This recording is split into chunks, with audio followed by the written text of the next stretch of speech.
नमस्कार दोस्तों, मैं राज पांडे। आप देख रहे हैं आरसीएन टुडे। आप सभी का आरसीएन न्यूज़ चैनल पर हार्दिक स्वागत है। लगातार इस चैनल के माध्यम से आपको सबसे ऑथेंटिक जानकारी देने का प्रयास किया जाता है।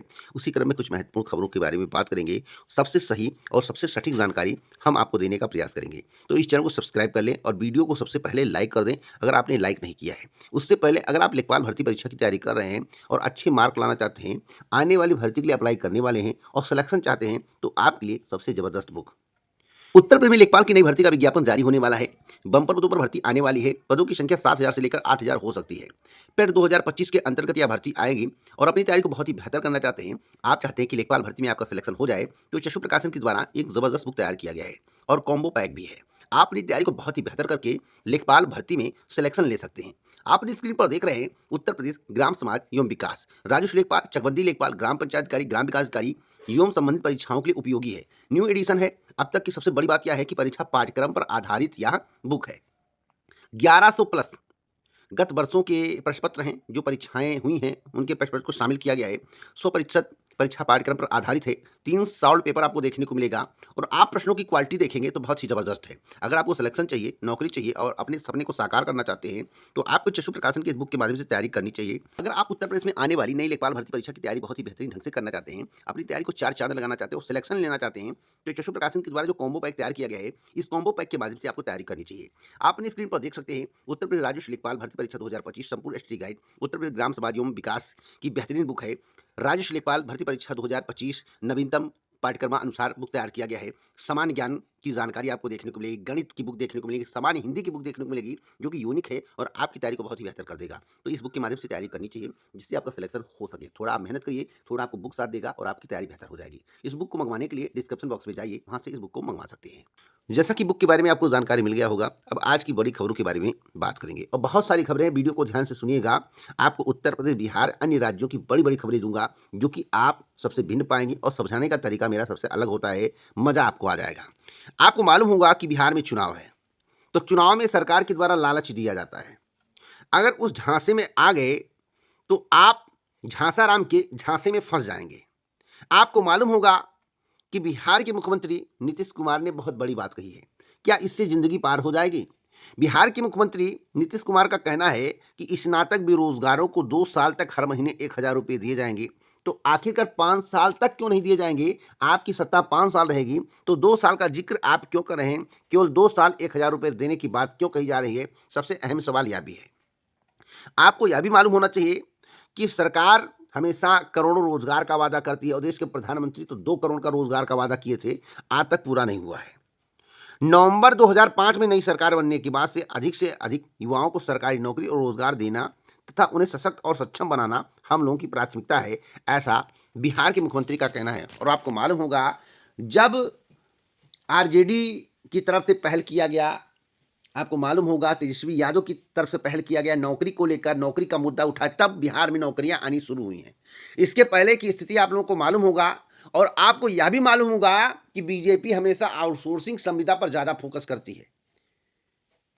आप लोगों को मालूम होगा, आप कभी भी बीजेपी के खिलाफ या फिर अडानी जी के खिलाफ, जिसके प्रधानमंत्री जी के कार्यों को लेकर अगर आप विच्छेदन कर दिए या उनके बारे में बता दिए, कोई अच्छा करता है, कोई गलत करता है, तो अच्छाई भी बतानी चाहिए, बुराई भी बतानी चाहिए, तभी व्यक्ति को सबक मिलता है, आँख खुलती है।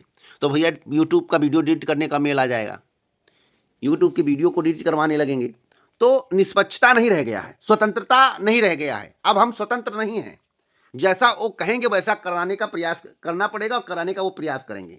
तो इसके लिए सभी लोग आवाज़ उठा रहे हैं। आप भी साथी बन सकते हैं और आवाज़ उठा सकते हैं।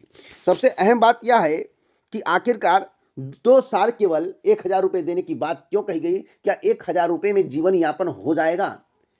क्या 1,000 रुपये में जीवन यापन हो जाएगा? 5 साल का जिक्र क्यों नहीं किया गया? इसका मतलब है यह चुनाव का मलाई है और जिसको मलाई खाना हो वह इसका लाभ लेकर इनको वोट दे दे, इनकी सत्ता आ जाए। 2 साल आपको थोड़ा बहुत चटनी चटाएंगे और 5 साल बैठकर ये खुद मलाई खाएंगे। अगली अपडेट है आरओ को लेकर। आरओ की अंतिम उत्तर कुंजी को लेकर बड़ा विवाद हो रहा है भैया। बड़ा विवाद इसलिए हो रहा है कि उत्तर प्रदेश लोक सेवा आयोग भी मनमानी कर रहा है। उत्तर प्रदेश लोक सेवा आयोग के द्वारा आखिरकार उत्तर कुंजी जारी क्यों नहीं की जा रही है और विरोध शुरू हो गया है। पीसीएस और समीक्षा अधिकारी सहायक समीक्षा अधिकारी 2023 की प्रारंभिक परीक्षा परिणाम में धांधली के आरोप लगाते हुए प्रतियोगी छात्रों ने गुरुवार को शिवाजी पार्क में ममफोर्डगंज में बैठक की है। प्रतियोगी छात्र आशुतोष पांडे का कहना है कि छात्रों को लगातार गुमराह किया जा रहा है। परीक्षा परिणाम के साथ संशोधित उत्तर कुंजी न देना मानसिक प्रताड़ना है। आखिरकार संशोधित उत्तर कुंजी क्यों नहीं दी जा रही, सबसे अहम सवाल है। और हमने आपको 1 महीने 1.5 महीने पहले ही आपको बता दिया था कि भैया कट ऑफ ऐसा जाएगा कि आपके पसीने छूट जाएंगे। उस समय आप लोगों ने मजाक किया था। अगर आपको विश्वास नहीं है, मेरी बातों पर विश्वास नहीं है कि मेरे द्वारा बताया नहीं गया था, तो आप जाकर टेलीग्राम पर देख लीजिए। आरसीएन न्यूज टुडे के टेलीग्राम चैनल पर उस वीडियो को पोस्ट किया गया है जिसमें बता दिया गया था कि भैया कुछ होने वाला है। अगली अपडेट के बारे में बात कर लेते हैं। अब तक की सबसे बड़ी अपडेट है। आपको मालूम होगा क्षमता परीक्षा को लेकर 18,000 शिक्षक अभ्यर्थी परीक्षा देंगे। और आपको बता दें एसटीईटी की तैयारी करने वालों के लिए अच्छी खबर है, क्योंकि बिहार विद्यालय परीक्षा समिति ने माध्यमिक शिक्षक पात्रता परीक्षा 2025 के लिए आवेदन लेकर अधिसूचना जारी कर दी है। एसटीईटी 2025 के लिए आवेदन प्रक्रिया शुरू होगी। आवेदन की अंतिम तिथि 27 सितंबर बताई गई है। तो ये अब तक की गुड न्यूज है, बड़ी अपडेट है। लेकिन यहाँ पर उत्तर प्रदेश में भी झटका लगने वाला है। उत्तर प्रदेश में यूपी टेट के अभ्यर्थियों को झटका लगने वाला है। बिजनेस का दौर जारी है। जिस प्रकार से यूपी टेट परीक्षा में हुआ है, उसी प्रकार से इसमें होने की संभावना दिख रही है। आपको मालूम होगा यूपी के माध्यम से जो है 3 परीक्षाओं की तिथि घोषित की गई है। वन रक्षक, ड्राफ्टमैन और असुली मुख्य परीक्षा की तिथि घोषित कर दी गई है, जो कि 9 नवंबर को 709 पदों के लिए मुख्य परीक्षा का आयोजन किया जाएगा। टाइम भी आपको बताया गया है। आप उत्तर प्रदेश अधीनस्थ सेवा चयन आयोग की अधिकारिक वेबसाइट पर जाकर नोटिस को देख सकते हैं। साथ साथ यह भी बताना चाहता हूं कि राहुल गांधी ने चुनाव आयोग पर वोट चोरी का आरोप लगाया है। अब वोट चोरी का आरोप कितना सही है, यह बात आप लोगों को समझनी होगी। अगर आपने उस वीडियो को देखा होगा जहां पर प्रेस कॉन्फ्रेंस कर रहे थे, वीडियो में क्या क्या बताया जा रहा था, आप उस वीडियो को देखकर खुद समझ सकते हैं। राहुल गांधी ने आरोप लगाया है कि परंपरागत रूप से कांग्रेस के समर्थक रहे 6018 वोटरों का नाम कर्नाटक के अलंद से षड्यंत्र पूर्वक हटा दिए गए थे। एक महिला मतदाता को गदबाई के नाम से 12 वोट हटाए गए। सूर्यकांत के नाम से 14 मिनट के भीतर 12 नाम हटाए गए। नागराज के 36 सेकंड में 2 वोट हटाए गए, वह भी सुबह 4:07। इसी पैटर्न से महाराष्ट्र के राजूरा में 6,850 वोट जोड़े गए। 18 महीने में कर्नाटक सीआईडी ने आयोग को 18 पत्र भेजकर ओटीपी और आईपी एड्रेस साझा करने का आग्रह किया, लेकिन चुनाव आयोग ने अभी तक उसे साझा नहीं किया है। कुछ साझा किया, लेकिन महत्वपूर्ण चीजें साझा उनके द्वारा नहीं की गई है। विभिन्न निर्वाचन क्षेत्रों की मतदाता सूची से लाखों मतदाताओं को व्यवस्थित रूप से निशाना बनाकर उनके नाम हटाए जा रहे हैं। आखिरकार ऐसा क्यों किया जा रहा है?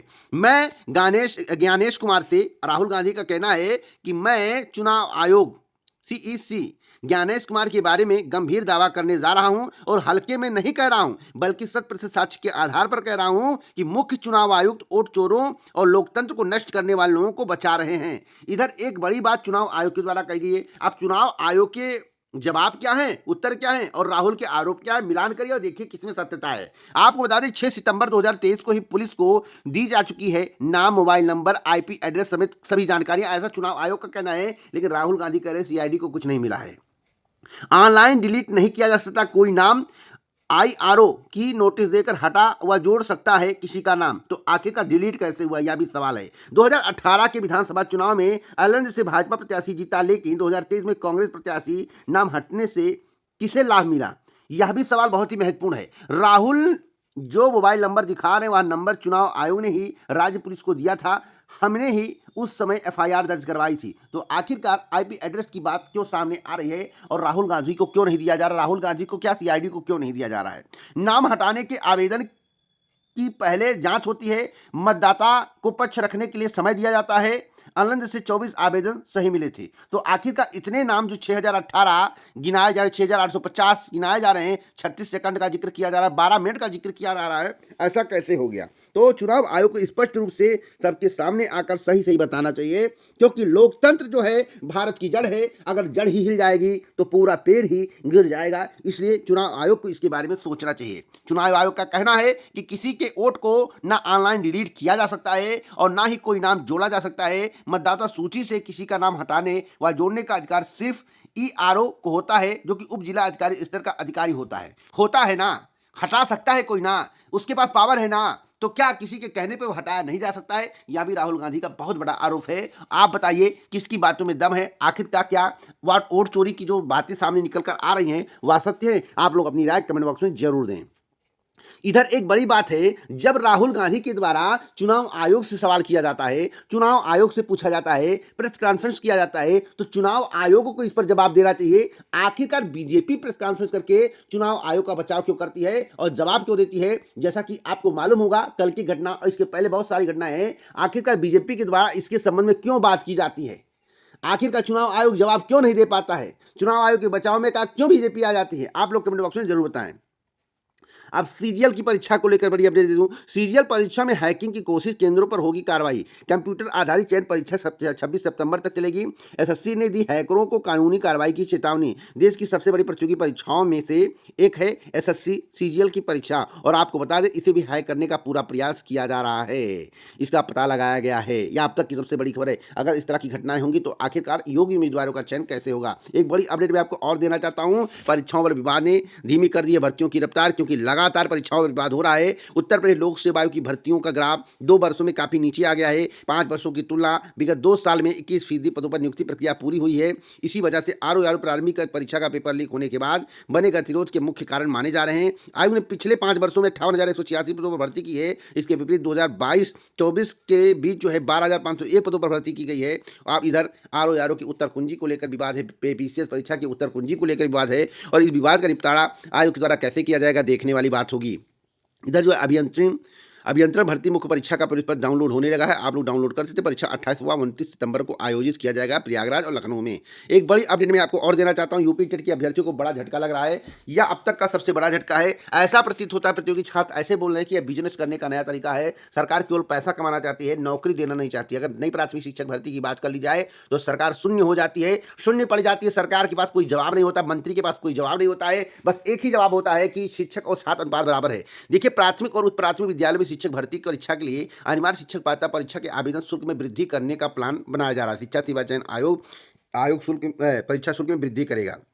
अभी प्राथमिक और उच्च प्राथमिक स्तर की टीईटी परीक्षा के लिए 600 रुपये थे, लेकिन अब इसे बढ़ाकर 1700 रुपये करने की तैयारी है। यानी कि दोनों परीक्षाओं में अगर आपको शामिल होना है तो 3400 रुपये देना पड़ेगा। यह कितना सही है आप लोग बताइए? आयोग का दावा कि इन कदमों से बढ़ेगा खर्च, क्योंकि 4 एजेंसी टीटी कराने के लिए चयनित की जाएंगी। इस प्रक्रिया में व्यय अधिक बढ़ जाएगा, जिस कारण शुल्क बढ़ाना पड़ेगा। पहली एजेंसी प्रश्नपत्र तैयार करने के बाद उसे छपवाकर सभी जिलों की कोषागार तक पहुंचाएगी। दूसरी एजेंसी प्रश्नपत्र को कोषागार से केंद्र तक पहुंचाने के साथ केंद्र की व्यवस्था सुनिश्चित करेगी, वापस ओएमआर शीट को आयोग तक पहुंचाएगी। तीसरी एजेंसी का कार्य परीक्षा केंद्र पर सुरक्षा व्यवस्था बनाने का होगा, और चौथी एजेंसी जो है आयोग परिसर में ही ओएमआर शीट स्कैन कराकर स्कोर आयोग को देगी। यह अब तक की सबसे बड़ी खबर मैं आपको बता रहा हूं। तो बताइए, यहाँ फीस बढ़ाना किस बात का संकेत है?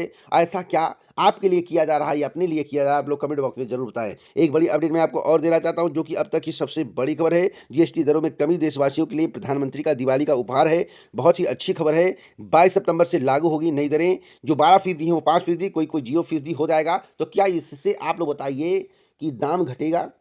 जो प्रिंट है, चाहे दवाइयों के प्रिंट हो या वस्तुओं के प्रिंट हो, या उसी प्रिंट पर सामान मिलेंगे, या जीएसटी दर घटने के बाद आपको सामान सस्ते दिए जाएंगे, या तो 22 सितंबर के बाद ही पता चलेगा।